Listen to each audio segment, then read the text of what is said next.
Okay, sounds good. Here we are, episode number 9 or 10th. I'm not 100% sure, but my homie Nico is on the pod today. Thanks for coming, Nico.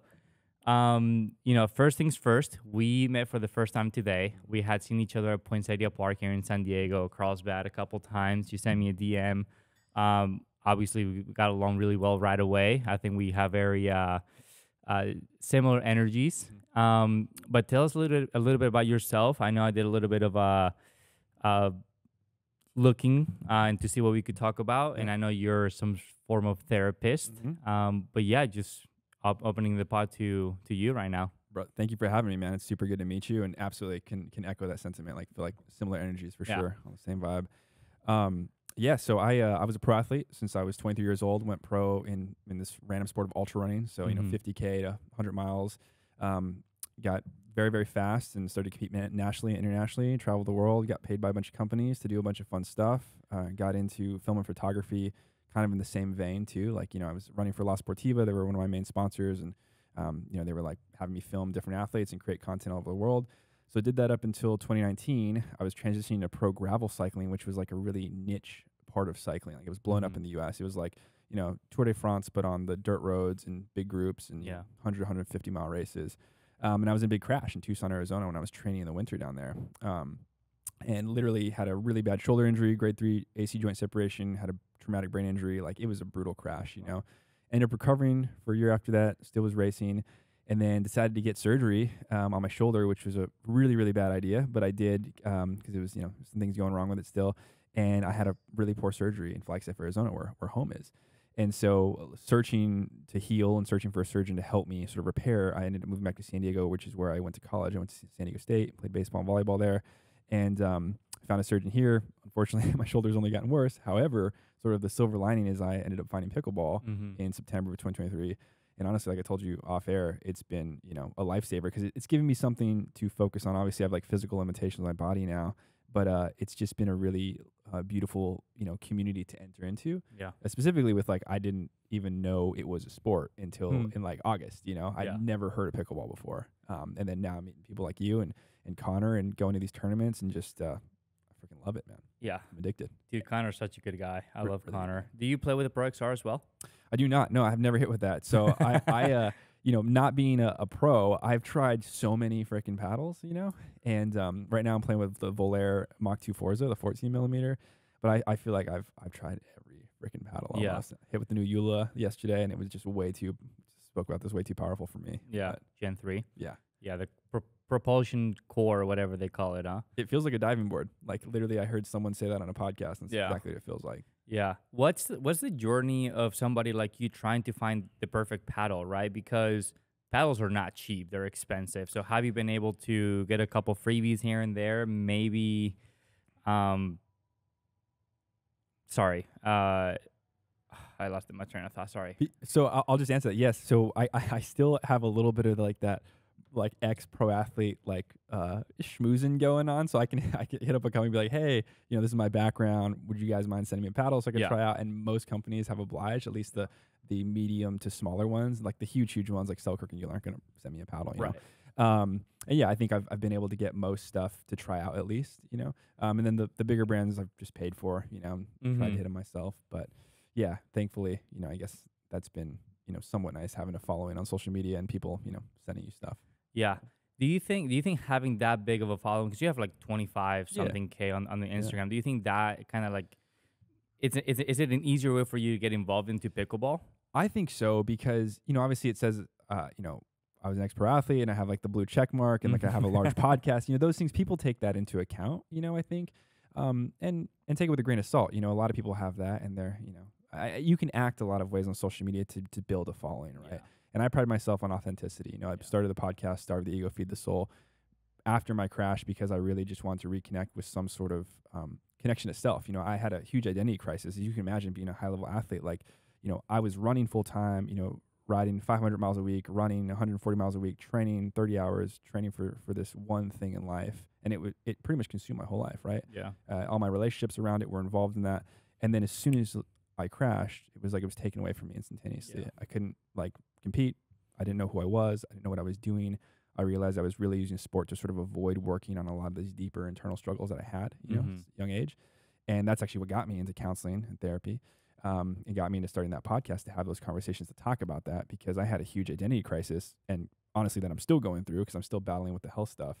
And so, I mean, I think that there was a beautiful part of that crash, because it really just taught me that, like, you know, it taught me huge lessons of impermanence. You know, I mean, I think when you're like on it and you're feeling incredible and like you're on the top of your game in anything in life, you feel almost like invincible. You feel like, and then all of a sudden something can happen and your world is shaken, especially when like you're used to using your physical body to find joy and find competition. You know, you can do that for a long time.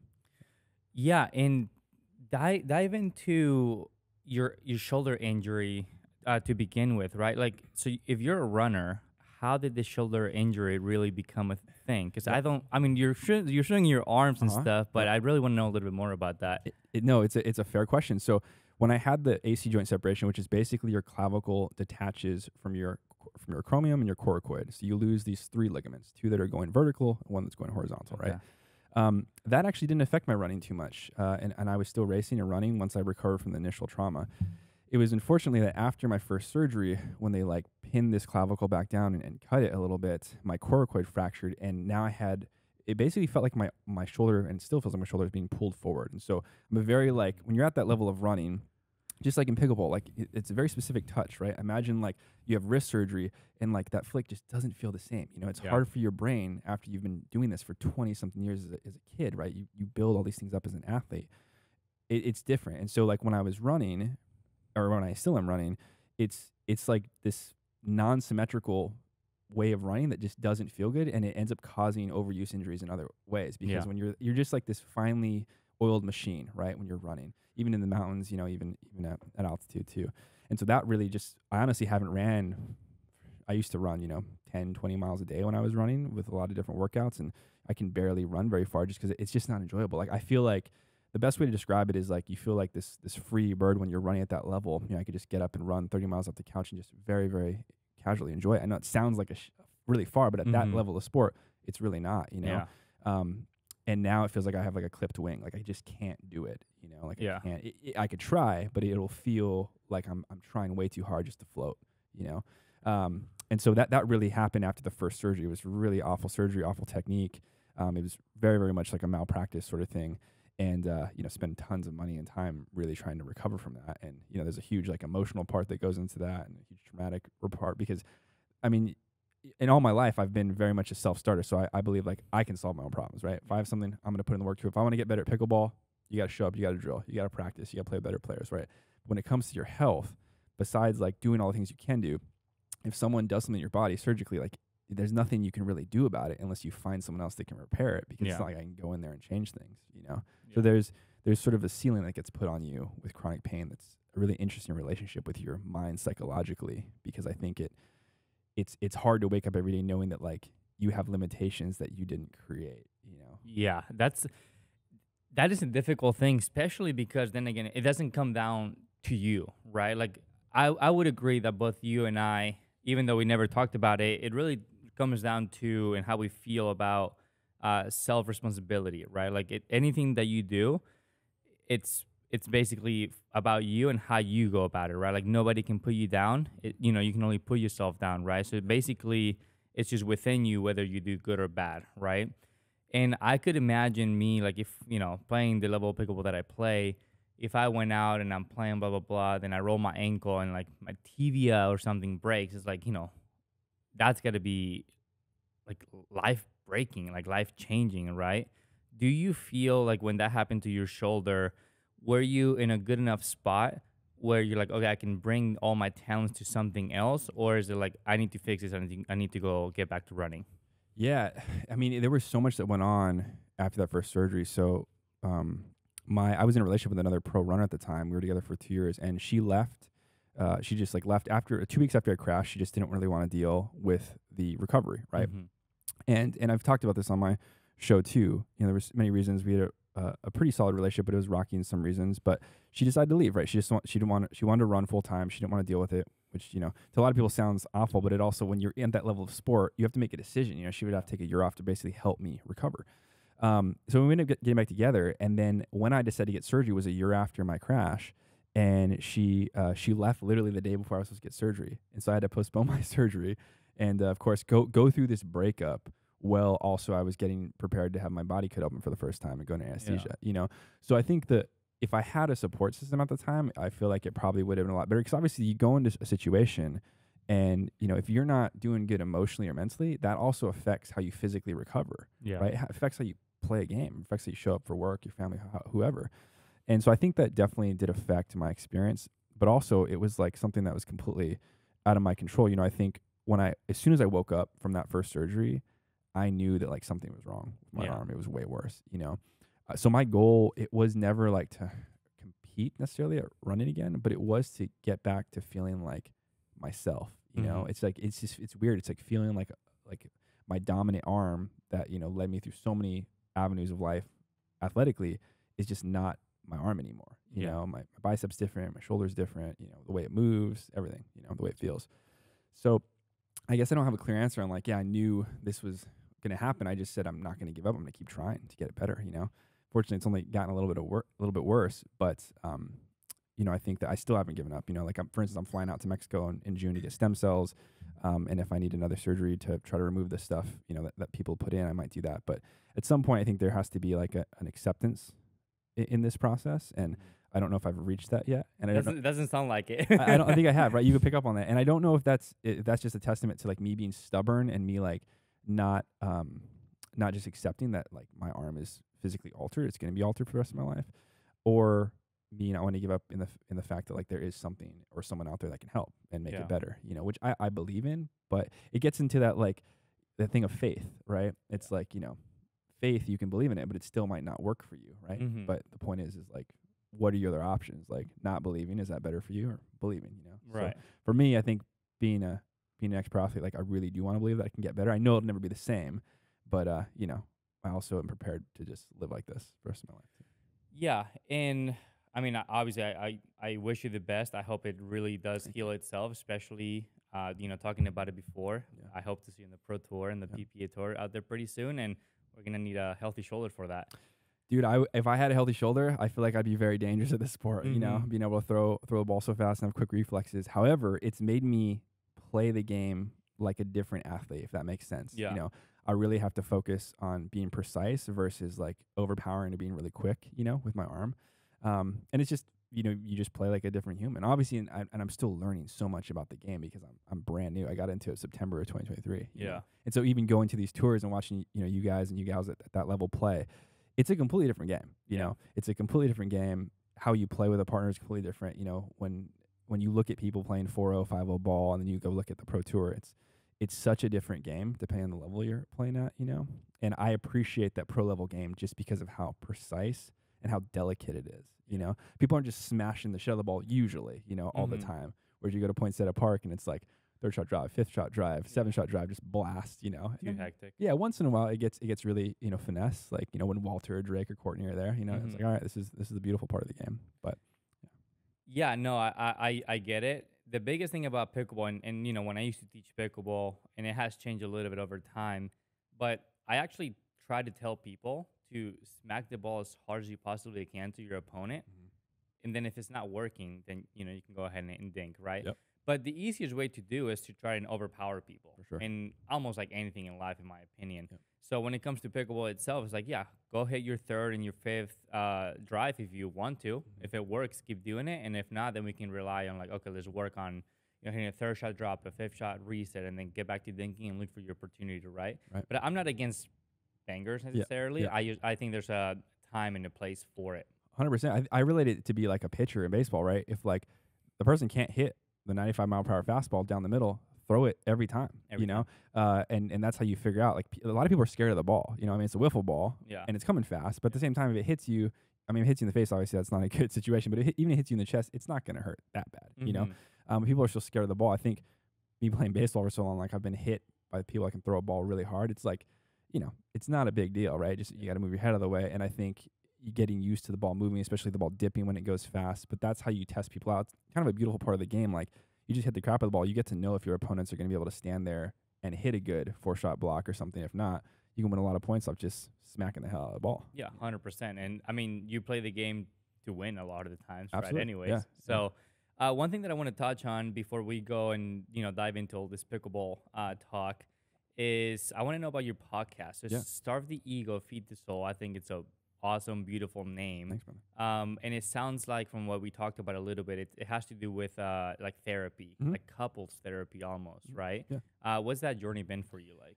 Yeah, the podcast was started in 2021, early part of 2021, and really like a lot of people just they know, like, I mean, just with the athlete background and being in filmmaking and a lot of different avenues, like I've had really deep conversations with a lot of people, right? Yeah. And people were like, you should record a podcast. Like most millennials or most, Gen Zers starting a podcast. And really the ethos and the impetus behind the podcast was just to have deeper conversations about the deeper parts of the human experience. So it's not necessarily focused on therapy and couples per se, although that's been a portion of it. Like the tagline is really just the most important subject you'll ever study in your entire life is yourself.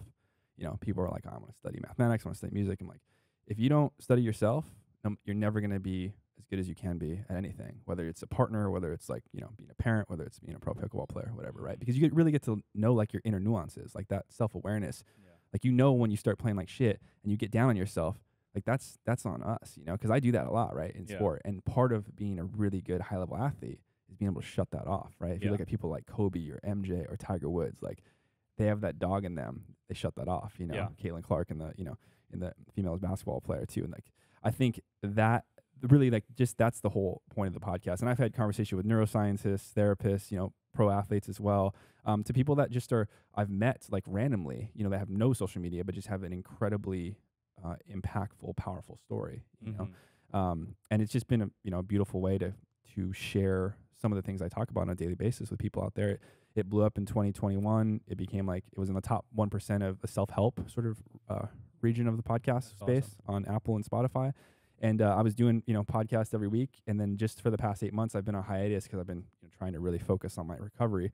But one of the reasons why I agreed to be on this and just love to have a conversation with you is because I'm launching basically the third season, the third iteration of this, and launching a bunch of stuff in the next couple weeks here. So finally starting to record again. Have to have you on too.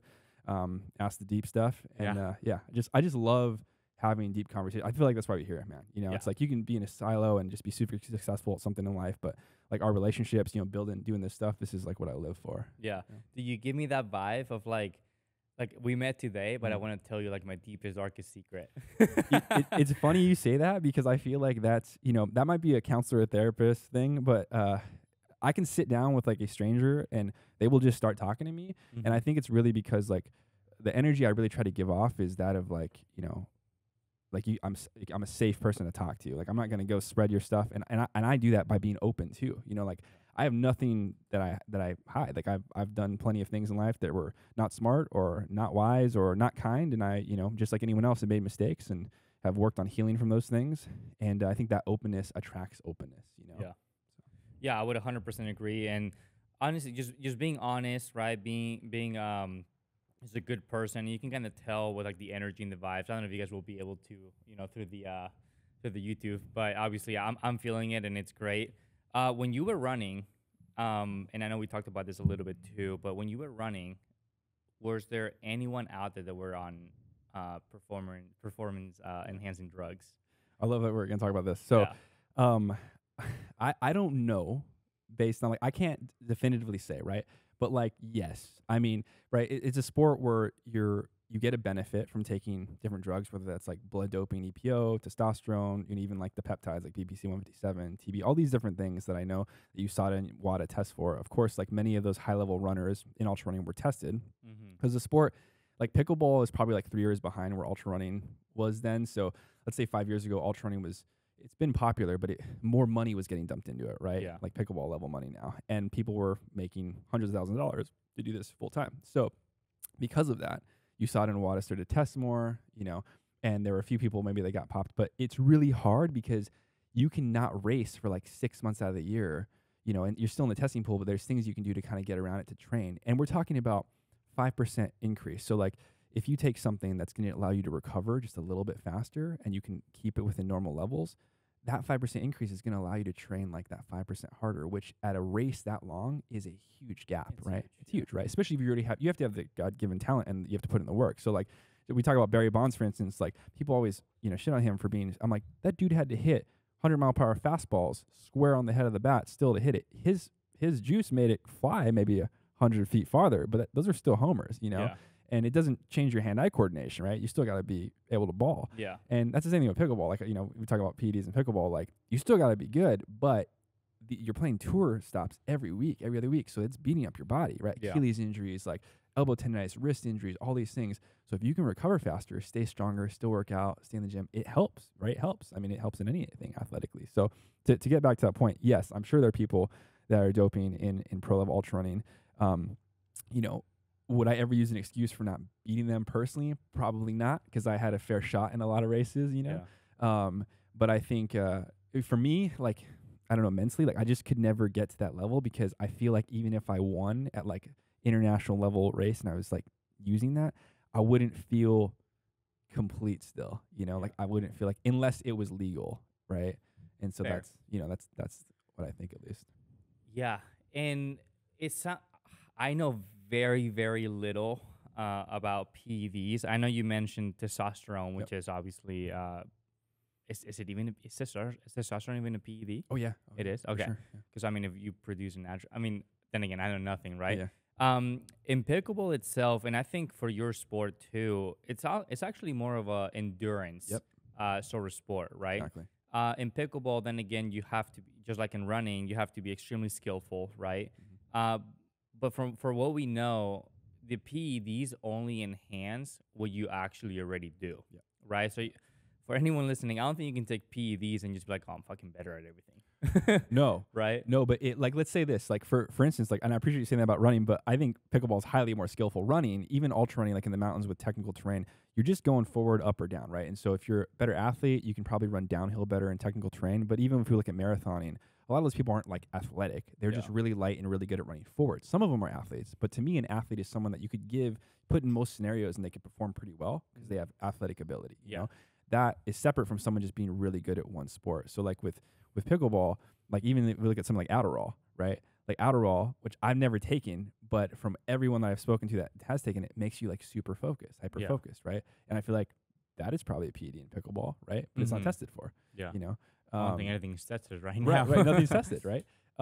Which I guess the argument could be made, like, why start testing because people are already making money and they're doing well, or does this need to be regulated if it gets into NCAA or Olympics? It will be an Olympic sport. It will be, and like my goal is literally to be a D1 NCAA pickleball coach. Okay, I think that'd be sick. Fucking amazing. Yeah, just smoking cigars, like hitting balls. Like also, I really want to work with like that age, like mentally and emotionally, not just to be like a coach to compete, but also like that is such a pivotal age. Like, you're a super young dude, but like that age when you almost become like, who you're going to be with that age with your experiences, and I never had a type of coach that really cared about who I was off of the field at that level. And if I did, I think it really would have changed my experiences and choices. Yeah.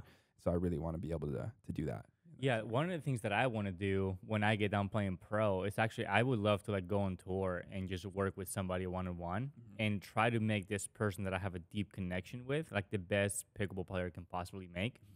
And if I can help them like be a better human and a better person and all this stuff, like even better.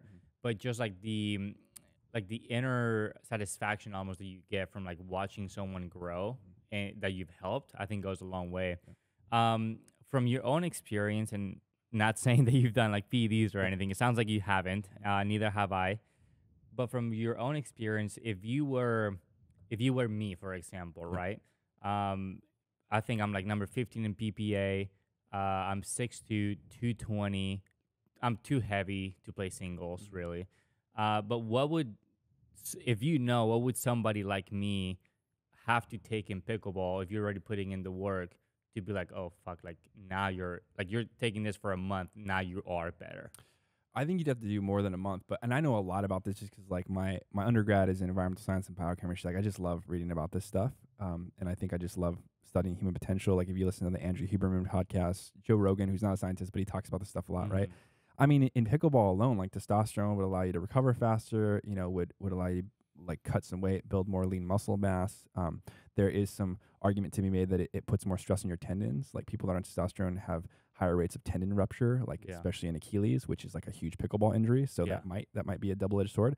But like stuff like peptides, like BPC 157, TB 500, like these are all things that allow you to recover faster. Your body naturally produces, but you're giving yourself more in specific areas. You know, I mean, I couldn't think of any sort of negative effects from those things unless someone has the propensity for like developing cancer, because some of those things could potentially they basically just make your cells grow like in areas of injury, you know? Yeah. So if you have like cancer, hypothetically, like you could replicate that, right? So this is not Ooh. medical advice. Yeah. Please do your research. But I think there's a lot of things that are out there. I mean, even when you look at like EPO, or like blood doping in endurance sports, which is heavily something that happens in cycling or pro running, like you could get an edge in pickleball with that too, because it increases your endurance. I mean, pickleball, people like that don't play it, they're like, it's a little court, you're not moving. I'm like, when I keep track of my steps with this Aura ring, Yeah. dude, I'm like, I'll be moving like 20 miles. If I play like 3 hours of pickleball, Yeah. I've literally walked around quickly 20 miles, you know, side to side movement. It's crazy how much you're moving, Yeah. you know? And the movement is, you know, it's so like rigid and quick. Like tennis, there's a lot of like flow, you know? Pickleball, it's just like literally side to side quick movements all the time, right? Mhm. Front and back. And that stuff is super hard on your body because it's more subtle, like sort of just vigorous, Yeah. you know, jerks versus like this, you're not really able to like take long strides, you know, which I think is just higher injury, you know, prone when you look at like what things are. So I think also obviously taking things to prevent those things or help recovery, as well as like mobility, which I'm sure all you guys probably work on too. Yeah, I don't work on mobility. Well, pretty you're still much. young though. Yeah. Just wait, dude. I'm 34 now. Yeah. So like now I was like, I never stretched when I raced.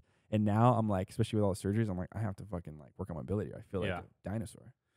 Yeah, no, that's how I feel now, especially. So, like, I don't know if you know much about this, but so I have like really bad feet, right? And I went to the doctors and they're like, look at my ankle flexibility, whatever. And it's like, you know, if this was my ankle, right? Like, and my hand does this, my ankle like doesn't move. Not mobile. Yeah. Not mobile. Yeah. So like I'm actually at like a negative something. Wow. And so we went to the lab, whatever. We did some X-rays, and they looked at my joints or my bones, whatever it was, and they're like, there's no separation between one or the other.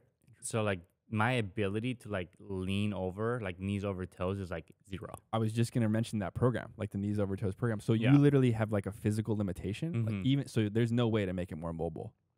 Like you can't. Not yet. Okay. Yeah. Because I would try. I mean, there's so many, ankle mobility is huge, and I feel like especially for the sport, because like that takes pressure off your knees and your Mhm. hips, you know, and all that stuff. Yeah. So, but maybe your body's just adapted to it, and That's exactly what it's done. And Yeah. we're going to try. So we're doing these like special like orthotics or whatever Yep. it's called, you know, blah, blah, blah, this and this, and see how we can go about it. But yeah, I mean, knees over toes, and Augie Gee actually talked about it in my podcast before. That's like all the workouts that he does is knees over toes. And it goes a long way, especially when Yep. you think about it. Like, yeah, you're hitting a drive, you're hitting a third shot. But at the end of the day in pickleball, you're going to get to the kitchen at some point. And, you know, having that extra 5% reach over somebody else might go a long way, right? Yep. And not only that, but also from my own experience, if your ankles are not mobile, you start to lose a lot of balance. Oh, yeah. Too. Yep. Right? So, yeah, it'll be interesting to see my evolution when, you know, when I get my feet figured out and all that stuff. But I think that's been huge for anybody in this sport. Like, if you have a good, like, solid athletic base, and you're able to basically like pull your knees forward and kind of like hang at the kitchen line, kind of like that athletic position, you know, it's the way to go. And I don't have that.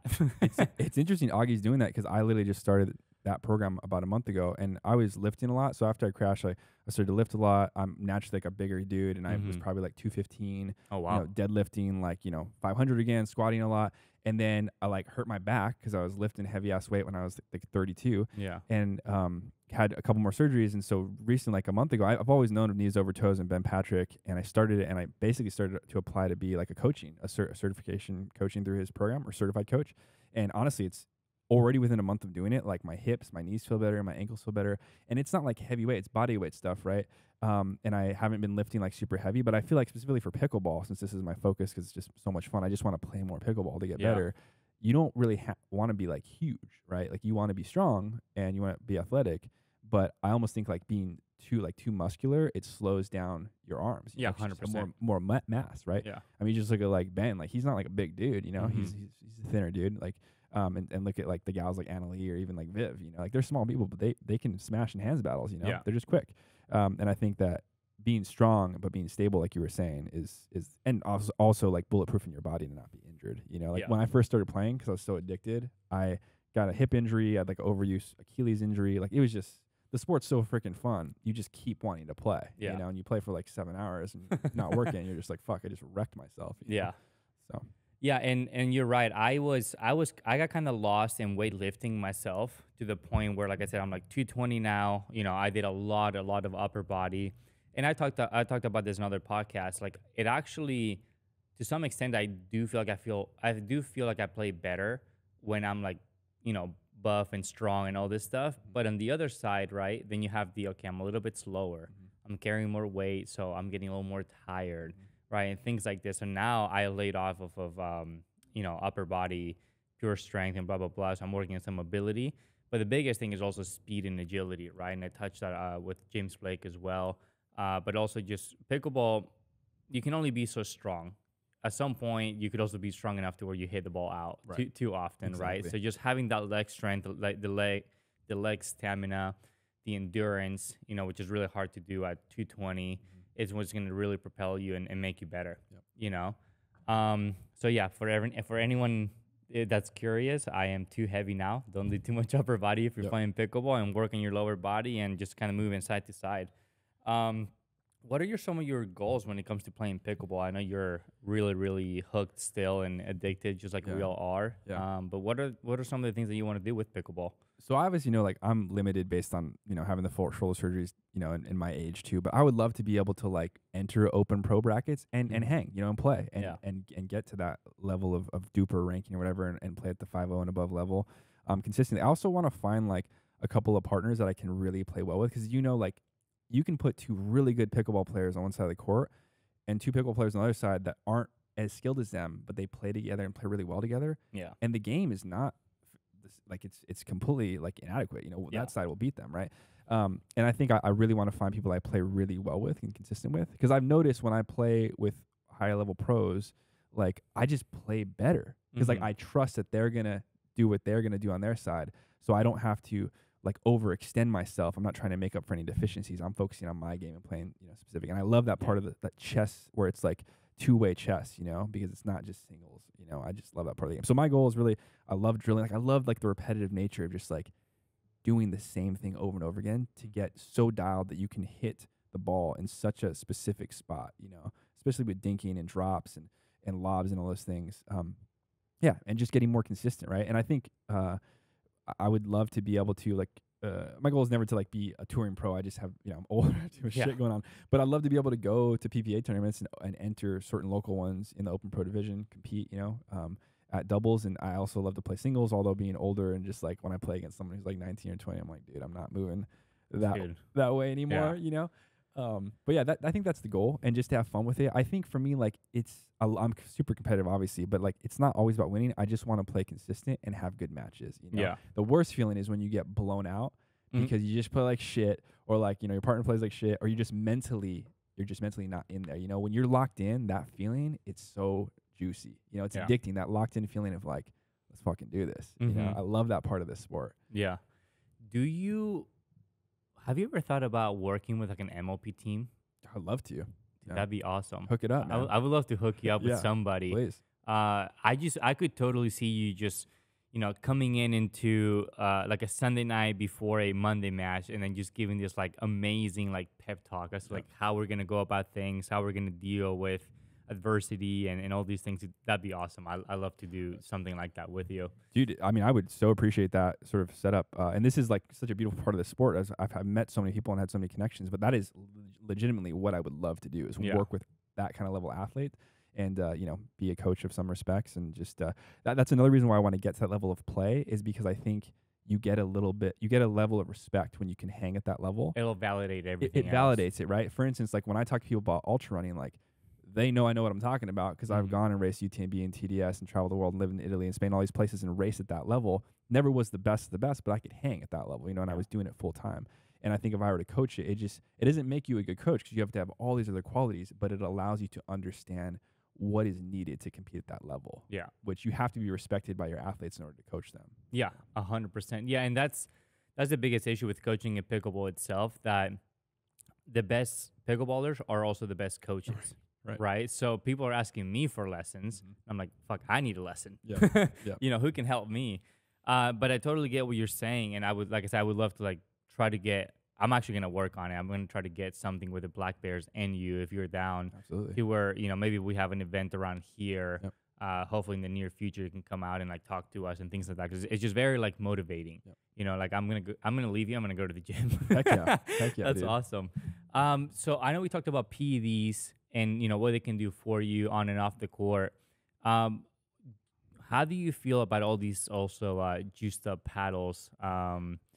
You know, like do you, and, you know, even to the extent of do paddles make more of a difference than PEDs? Do PEDs make more of a difference than paddles? What are your thoughts on all that? Wow, that's a really great question. I think PEDs will always make more of a difference than paddles because of all the dynamic. Because it's still the human, right, doing it. Like if you're stronger, like you're gonna hit the ball harder regardless of the paddle. However, it's like the Wild Wild West right now. Like the sport is growing such a huge rate, even with like how USPA is regulating paddles and that whole thing, and how the third party testing and PPA is doing their thing with deflection tests. But I mean, I just picked up the new EULA, like the Anabright Scorpius. I hit with all those new EULAs, and holy crap, dude, they hit the shit out of the ball. Yeah. You know, like it feels like a trampoline. Like they're not lying.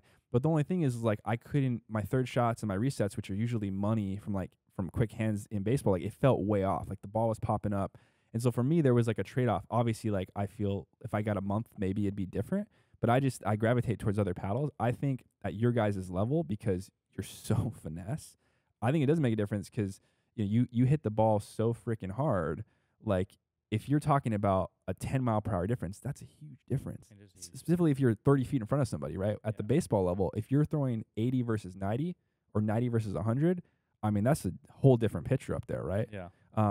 And so specifically with spin and with power, I think those are the two things that are very, very intriguing, because if you can hit the ball hard and it has a lot of dip, even the person with really good hand-eye coordination, it's really hard to like block those shots all the time if they keep ripping, you know? And so I think that it's interesting because I don't know what the answer is for regulation. I think it's so cool to watch like, people like Pickleball Will and John Q like review all these paddles. There's like the scientists, that's super dope. But at the like high level you guys are playing at, it's almost like I want it to get to where tennis is already, where like everyone's playing with a racket. Mm-hmm. The best player is going to win the game. Yeah. It doesn't matter who's sponsoring them. But at pickleball, you can't really say that because like if someone has this paddle, it's just blasting the ball, it can kind of be an unfair advantage in some respects, right? Specifically since you guys are sponsored by different companies, right? Yeah, no, and it definitely is whether you're with one company or the other, it is an advantage or disadvantage, right? And I think it's no secret, in my opinion, that when you see all these final matchups, right? Yeah. And it's always like 3 out of 4 players is Yola in the men's stuff. Same thing in the women's. Then there's at least 1 or 2 player, like one player in the singles final that has a Yola, and there's other companies that are also really good, right? But specifically talking about Yola itself, it's like there's obviously something going on there, right? So whether the answer it's copying and doing what they're doing, right, or maybe going a different way, I don't know which one it is. Yep. But I like to see the sport going in a direction where, like you're saying, all of us are playing with a similar sort of equipment, whether it's really spinny, really powerful, whether it's both, whether you want to make it a wood paddle. I mean, I don't know what the answer is, right? But you know what I think, dude? I don't know why rubber's outlawed. I really think this would help the game with sound too, because one of the huge complaints in like residential areas is it's loud as shit. Yeah, I like the sound now because I'm addicted to it. You probably like it too. Like whenever I hear the pickleball sound, I'm like, oh, I'm getting closer. Where is it? Like where is it? Where is this court at? I Yeah. must find it. But like as a person, if I wasn't playing, I'd be like, that's annoying as shit. Yeah. So I think like the like I know Ben knows this really well too. Like the layers of rubber on a ping pong paddle, it would mute the pickleball sound. Yeah. It could produce spin. You could gauge pop. You could figure that out. I think that would honestly be a great way. Now the industry would have to change entirely because you wouldn't be using carbon or Kevlar for the face. All that stuff would change. I think that would be really good for the game personally. It would quiet down things, and then you could really standardize what kind of rubber, how thick. But I think people need to get down like deflection. What is the highest exit velocity we can have in a paddle? We need to get that dialed, and also the the highest amount of RPMs, right? I think like 2400 is plenty. Now these new Eulas are popping off like 2600 or something. That extra 200 rotations per minute is a lot, you know? Yeah. And then now they're popping off at like 57, 58 miles per hour in like the serve test that John Q pulled up. And that's more than the gearbox that everyone was just like, you know, no one plays with that gearbox in the pro level really. Maybe a couple people. You can't. It's like too powerful. It's too powerful. Like if I serve to you and you just hit it out. Right. Basically. Smash the shit out of it. Right. Exactly. And that's why like when I play with that new Eula, I just wouldn't play with it personally myself, but I feel like, you know, if someone masters it or maybe tweaks it, you know, maybe it's a better paddle. But I do think there should be upper regulations, you know, because the court's so small, you know, it's just at some level, like you're a bigger dude too, right? If someone just hits the crap out of the ball at you and they're right behind the kitchen, it's really hard, even if you have super fast hands to hit the ball square, get out of the way. And so like it could just go on the point where someone's just smashing the ball continuously straight out ahead and they can win points that way. It is, and then you run into the issues of you know, safety, right? Yeah. Like someone like, I mean, we saw it a little bit back in I think it was Arizona PPA where Eric Lang was tagging Dekel like 5, 6, 7 times in a match, right? Like, yeah, those are fun and it's cool up until you get hit in the eye by this, you know, super poppy like paddle, right? And then now it becomes an issue. So I'm wondering if they're just waiting to see if something like that happens. I'm waiting to see. Also, the biggest thing. Did you go to Los Cab?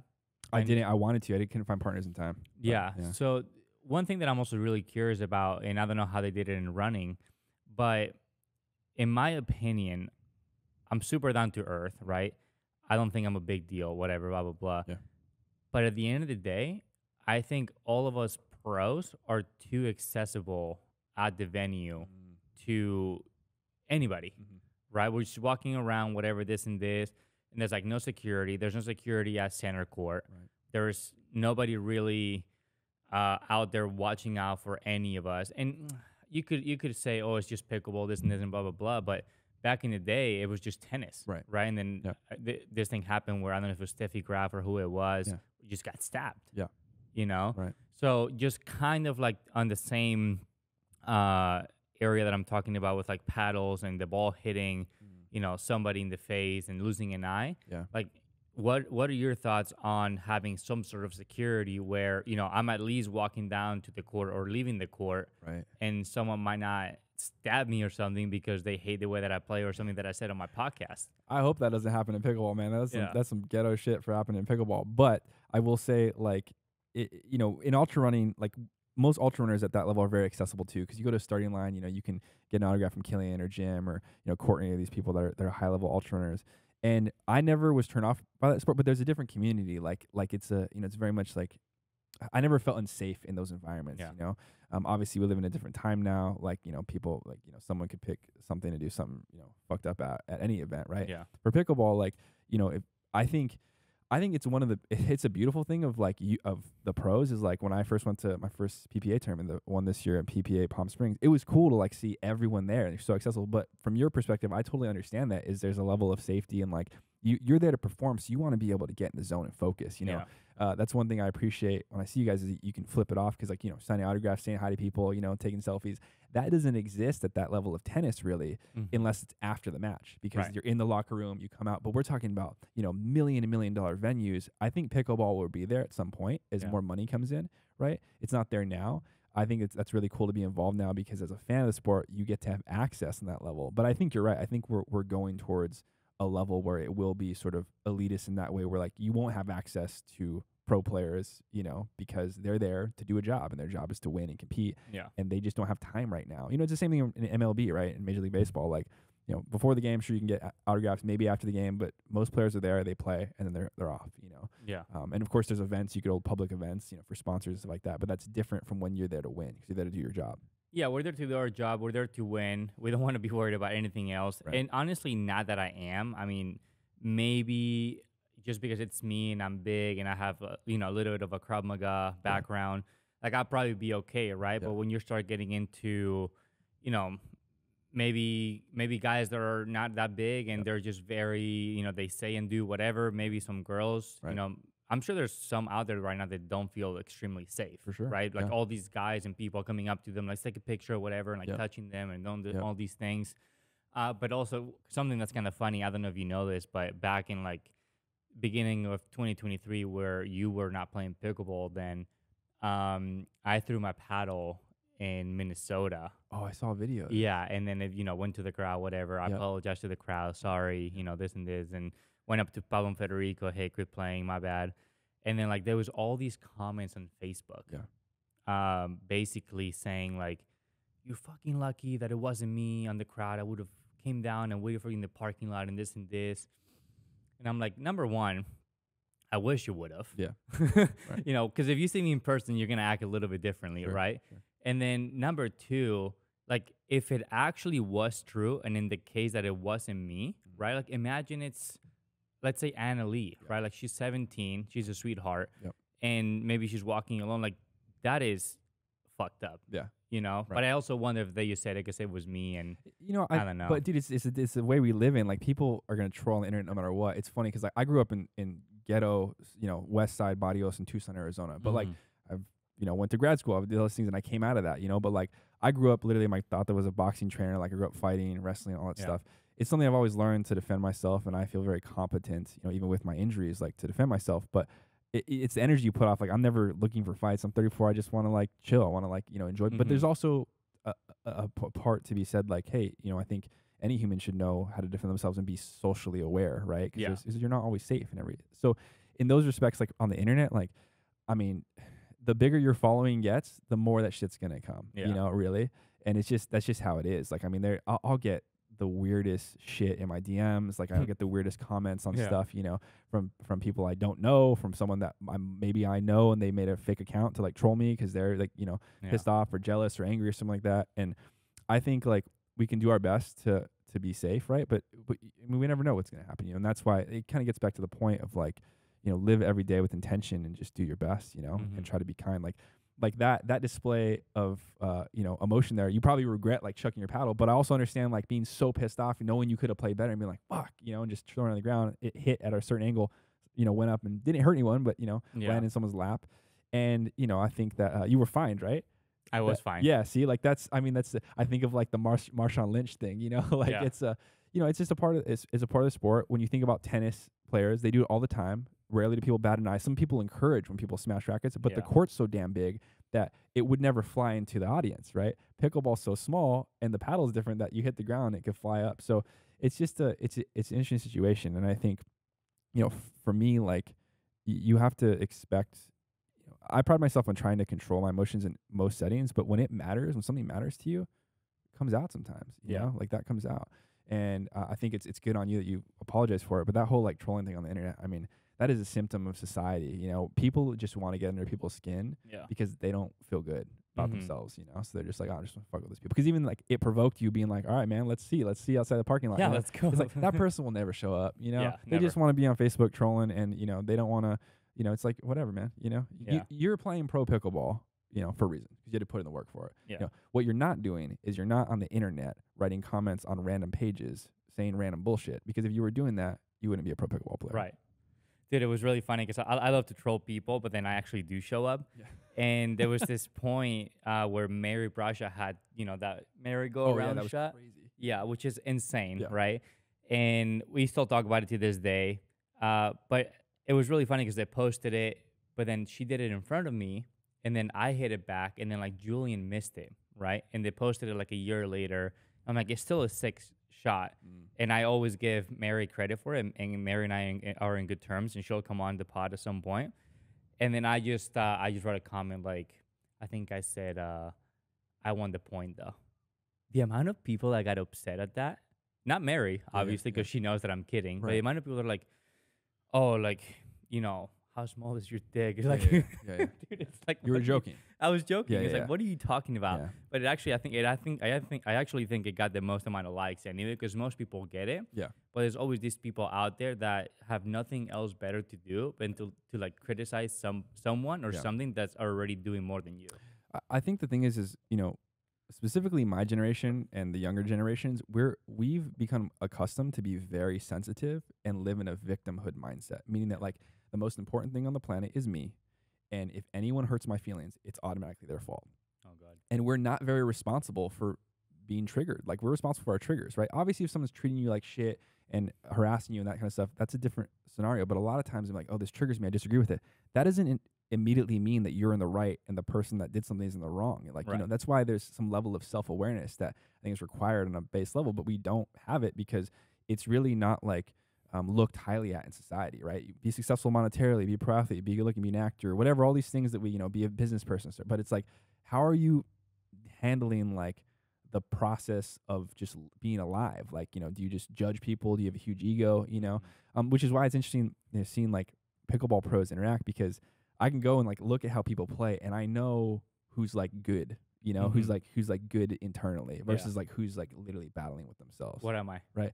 I don't know yet. I haven't seen you play enough, I feel like you're pretty confident, but I also feel like you want to do better. I think we were just talking about this, like, you can't break the quarters. And I know that like you have that hunger in you, it's like time to show up, but that results do the talking, and I think that's why people have respect for the Johns brothers and Anna Lee, because they just fucking have results, they keep doing it. And that's really hard. When you play at that level, it's hard to be that precise every time, and I mean, it also comes down to like having the right partner at the time too, right? And being on the right day. But I know how that feels because, I was always probably in the top 30, maybe top 40, like ultra runner for certain distances at the time. Like never the top, right? But like I was close, and I was always like, it always felt just out of grabs. Like I was just a little bit too heavy, a little bit too big for the sport, right? Was just clipping a little bit small. But if I had a really good freaking day, could like podium with like top guys, but consistently top 10 at like these international races. And that's what kind of the quarters feels like in pickleball. I feel like it's like I'm there and I can taste it, but it's about really putting it together, and ascending to that next level. So yeah, but it's interesting. Like, I think I'm learning more about myself playing the sport, because specifically with like the injury, it's like, it's really easy to just get in your head and be like, fuck am I doing? Like I'm hitting the ball. It doesn't feel like, and then when you're playing on, it's like you're in that flow state, almost that running high, I feel like there's like a pickleball high when you're striking the ball perfect every time, no matter how fast it's coming. Yeah. Like you're like moving before they even hit the shot. Exactly. Like little things you're like there, that. you're in position, your footwork's golden, and there's something to be said. It's beautiful if you can emulate that every time you play. What I've noticed is if I play with people that are at a certain lower level now, like I almost play down. It's hard to play at a higher level because the game develops differently, right? Whereas if I'll play with like 4.5, 5.0 or higher players, immediately it's like I'm locked into playing like that. It's a weird mental thing, you might not have that. Maybe it's just like a lower level player thing, but at least I feel like if I play with higher level players, I play better pickleball. Yeah, no, and that's how it goes, and I get it, because there's so many times, right, where I'll play games with people that are not, pros, and you can't trust the drop anymore. Then it's forcing me to do things that maybe I'm not as good at, right? Where like if you hit a bad drop every single time, and I have to hit a reset every time, it's like I'm not as good at resetting as I am hitting a drop. Right. So then I might have to like come over and hit the drop, but then it exposes my side of the court, and there's all these layers and nuances that come with it, right? One last question. I have one more question. I want to thank my sponsors, then I want to open up the pod to whatever you want to talk about. Yeah. But do you have a female and male favorite player on tour? Put me on the spot here, DJ. Yeah. Man, I'm trying to make friends, dude. And somebody that you don't like. Oh, okay. This is interesting. So I'd say favorite male player. Man, dude, I love watching Fed play singles. I gotta be honest with dudes, and Connor too. I like Fed has a certain swagger about him. I used to live in Argentina for a bit, and I like that. I like that swagger. Yeah. And he's also, no one knows what the hell he's saying in Spanish, but when you speak Spanish, it's kind of funny. Him and Pablo are chopping up. Yeah. I like watching him play a lot. I think Connor just winning gold, like he was overdue. I was like, about time, man. Let's go. He's such a solid player. And such a nice dude. Solid dude. Yeah, I like him a lot. Women's side, I really like Vivian. I mean, I think she's just so freaking positive, like. We're talking about David. Yeah, Vivian David. Yeah. Oh, that's right, because there's Glassman too. Yeah, there's a lot of people with the same names. I really like watching her play. Her and Thomas Wilson just had good energy. She's really good peeps. It seems like. And then I mean, I don't know. I think just the dominant like level of Annalie has been pretty crazy. Yeah. It's funny, person I don't like. I gotta be honest. Like now, having been a fan for like past 6 months, like I feel like when Julian Arnold's like wagging his finger in front of people's faces, I'm like, come on, bro. You know, I'm just like, if you're gonna do that, like throw the gloves on after. You know, it's just I get the level of like competition and wanting it so bad, but like let's just not taunt people. It's pickleball. You know, it's like Mike Tyson has this quote where he's like, you know, we now live in a world where like you can, you know, talk shit to someone on the internet and not have the consequence of getting punched in the face for it, you know. And not that I'm like promoting physical violence in any respect, I'm not, but it's just like, as a man feeling confident in like my masculinity, like I'm not gonna be doing that on a freaking any respect in my life unless someone's really just being an absolute douchebag, you know. So there's been a couple of times where I've viewed that, and maybe he's just doing it in jest or whatever, but I just get rubbed the wrong way when I see that. I'm like, come on, bro, are you kidding me? You know, just play the game. No, I get it. We just played. It was funny because we just played Julian and Y. We ended up beating them like 11-1, 11-2 or something like that. There was like no finger wagging. There was no andiamos. There was nothing. There was nothing. I also take a little bit of like I think it's really cool if you can be down and still do it. Right. But to only do things when you're up, that's when it's like, all right, bro, like, you know, can you bring this amount of energy and stuff, like trying to come back, like coming out of like the hole, right? And I think for a lot of players, it's not the case. You only see them like, you know, talking shit or being like proudful or whatever, you know, when they're up. That said, you know, like always, thank you to Head, F3, Stack, Bodhi Grips, and Engage. And yeah, dude, whatever you want to talk about, let's do it. Man, that's it. Throwing on me now, huh? I want to ask you about like the mental aspect of what goes into preparing to compete at this level, you know, because I think a lot of people look at people's athletic ability, how hard they can hit the ball, their placement. But, you know, people always ask about like, well, didn't you get nervous before certain things? Like when I was playing, you know, college sports or when I was racing pro. And I feel like, yes, I got nervous, but the nerves to me only meant that it mattered. And so part of that is like harnessing that energy, right? And for you, like, how do you deal with, you know, when you go play against these teams, these squads that are consistently winning, whether it's the Johns Bros or, you know, mixed doubles, like, how do you go into that still having enough self-belief to know, like, yo, I can beat these guys, but knowing that they've, like, won, you know, so many championships in a row? Yeah. That's a really good question. I think the biggest thing, it's preparation, right? So there are tournaments where I go in to the tournament, and I'm like, okay, I've done my workouts. I've had my, you know, I've been dieting and it's been good. I've gotten good sleep. You know, I've done all the healthy, good habits that I could do. And then you go into these tournaments being like, okay, you know, I feel ready. And in my opinion, those losses, if you go in like that and you lose, those hurt more. So then in my case personally, and I know you as a therapist, you're going to enjoy this. Sometimes you do the wrong things and kind of like self-sabotage, because now you can go losing the quarters and be like, well, it's fine, you know, like I had fucking fried chicken last night, it's all good, you know. So I still get a little bit lost in that, where, you know, I'll go really hard for 2 weeks. I'm lean, I'm only drinking water and black coffee, I'm eating, you know, rice, chicken, and broccoli, or what, you know, whatever you want to call it for yourself, right? And then I also lose in the quarterfinals, and I'm like, fuck, that hurts. You know, I've been practicing every day, like hours at a time. I've been in the gym hours at a time. I've done everything perfectly, and I got stuck here.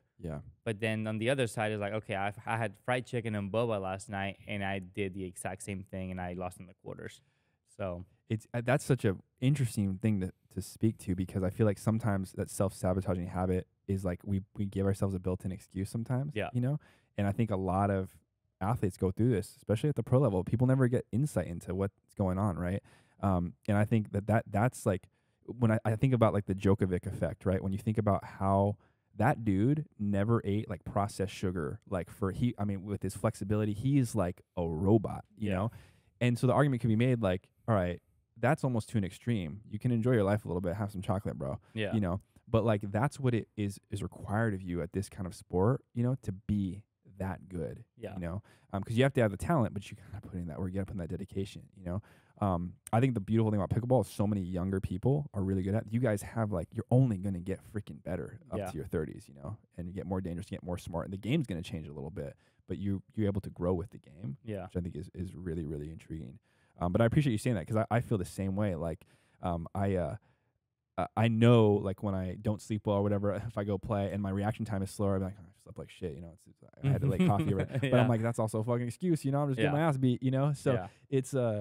it's interesting, but you do know when you feel on or off, right? And so I think trying to put yourself in that situation, specifically when you're playing in tournaments, like feeling on and feeling good all the time, and then you know, dealing with those nerves, right? Like it's funny, I don't really get nervous in most situations having a podcast and doing all this stuff, but like when I played at PPA Mesa and PPA Palm Springs, like I got a little nervous. I was like, damn, dude. Little butterflies. Yeah, little butterflies. I'm like, I just felt and it I was like, oh, I haven't felt this in a long time. You know, it was really enjoyable. It was almost like an addiction that I hadn't felt in a while. I was like, ooh, this feels good, you know?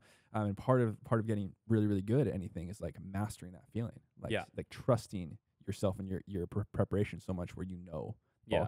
And don't get me started on the fucking Vulcan ball, because that I didn't get a chance to practice with it before PPA Palm Springs, and I played singles or 4 or 5 singles for my first time. I'd never played singles before, and I hit like 30 balls out in the first game. I like hit the ball in. So dude, it makes a huge difference for sure. Yeah. The one thing that I want to add to for the people that you know are listening, right, and you're playing a pro sport, and I don't know how it was for you, and you can share right after I say this, but you also have to be honest with yourself, right? Because the truth is, as much as you might think you want to be number one in the world, if you find yourself not doing the right things that you know that take to get there, you maybe just don't want to be, you know? So in my case personally, like I still am battling the, okay, like, can I beat that guy, right? Can I be number one? Can I not only get there, but then sustain the number one spot? You know, can I do it in doubles? Can I do it in mixed doubles? Can I even do it in singles, right? But it's just a work in progress, you know, and it's okay to not feel like you are for a little bit and then try to find the switch and feel that way. You know, I think a lot of people struggle with, oh, I really want to do this and that. And then, you know, they go out partying, smoking, drinking, whatever. It's like, you just don't really want it that much. 100%. Right? So I think being honest to yourself goes a long way. I know in my case, I try, and then it's one of those things where like you're doing it, and then you like come off the rails a little bit, and then you try to get back into it again, right? But for some of the people out there, it's just not that way, you know? So maybe don't lie to yourself and to other people. Self-honesty. And it's okay, too. I think the thing is it's okay not to want to be the best. I mean, just do it to enjoy and compete, right? Like, and that's the beautiful thing about pickleball is there's levels, like, for a reason, right? You could be, like, a great 4-5 player and never want to break into 5-0 and just you enjoy it, play 3-0 or whatever, you know? And I think it's interesting because coming from ultra running, like, there are ultra runners on the planet I will never beat, right? Even when I was at my prime, because of like I had physical limitations. I'm a bigger dude. Like my lowest body weight was 160, 165. I'm 6'1". That's cutting it right there. That's cutting it for me, right? Imagine how skinny. I'm 190 right now, so my natural body weight's around 200. But Jim Walmsley, for instance, who is a good friend of mine, next door neighbor in Flagstaff, fastest runner in the world right now, been top of the sport for 7 years plus. He's my same height. He's 132 pounds. Yeah. You know, I mean, that's his body. His body's built for that. My body was built for football, basketball, baseball, running into people, you know, that kind of thing. Pickleball. yeah, exactly. You know, and I just happened to get into ultra running. So, but I wanted to just piggyback off that comment real quick. It's okay to like not want to be the best, but still want to be the best version of yourself at any given day. I think that's the beauty of it, right?